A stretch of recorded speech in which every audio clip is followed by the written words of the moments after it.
Androany 20 Novambra taona 2024 dia nanao an'ity événement anankiray ity ny commune miaraka amin'ilay atao hoe ASCA, Association Sporting Club de Montfort. Mazava kely inona le ASCA zany dia mitovy amin'ireny ohatran'hitantsika hoe pôle de foot Jessa ihany ny akademiantsika tany Antsirabe. Dia mety izy io zany dia tezaina ny zatovo lahy kely sy ny zatovo vavy kely manomboka eo amin'ny 7 taona, 1 folo, 4 folo, 7 folo taona. Hoe dian'olona kely ny ankizy dia tezaina miaino ao anatin'izay hoe fampianarana karazana pôle de foot mihitsy zany izy io tamin'ny voalohany. Dia nihitatra moa izany taty aoriana dia nisy indray hoe ASCA Dance, nisy izao événement na resaka zumba androany izao. Inona le tanjona amin'ilay fihetsiketsehana izay natao androany dia voalohany aloha miezaka foana izay mampahafantatra ny mponina ato anatin'ny commune Ambavafitokana misy izay atao hoe ASCA Dance izay. Izy io tsy zumba ihany no ampianarinao fa misy ihany koa ireny karazana dihy maro isan-karazany ireny toy ny hatramina roka, ireny ataontsika hoe ireny danse de salon sy ny karazany ireny. Ny antony dia rehefa ao anatiny salama ny vatana dia ao anatin'ny vatana salama misy ny sainana kely. Dia miezaka zany misarika amin'ny mponina hoe tsara ny fanaovana fanatanjahantena. Ankoatra ny efa hitantsika firotorotoana lava ny fiainana amin'izao fotoana izao dia ilaina ny fanaovana izay fanatanjahantena izay.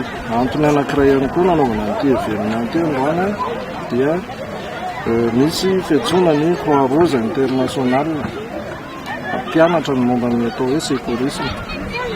Inona le resaka secourisme navonjaina ho isika ny teny gasy ny tena mahalaza azy tsara dia hoe sanatria ataoko hoe miaraka amin'olona anankiray ka torana tampoka ohatra ny olona iny mandra-patonga ny dokotera na ny ambulance haka ny olona eo inona ny zavatra tokony atao voalohany. Dia izay indrindra no hoe za na ampitaina amin'ny olona ihany koa hoe tsara ihany koa ny ahaizantsika misambatan'olona izay resaka hoe vonjaina izay amin'ny mahavonjy azy vonjaina azy izay dia anisany mety avonjy hain'olona anankiray ianao rehefa hainao ny mifehan'izay resaka premier secourisme izay ho an'ny olombelona mitondra aminao eo akaiky.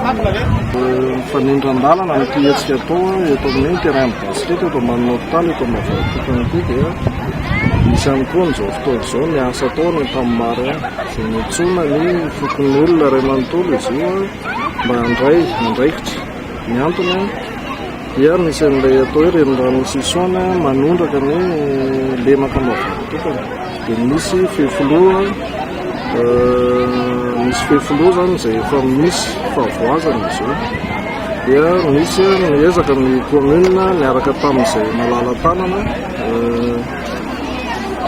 misy fitaovana tsy maintsy ilaina ao anatin'izay dia tsy tena fa tsy hoe ny boiron, reny saka plastika ireny sy mety manana maro samihafa.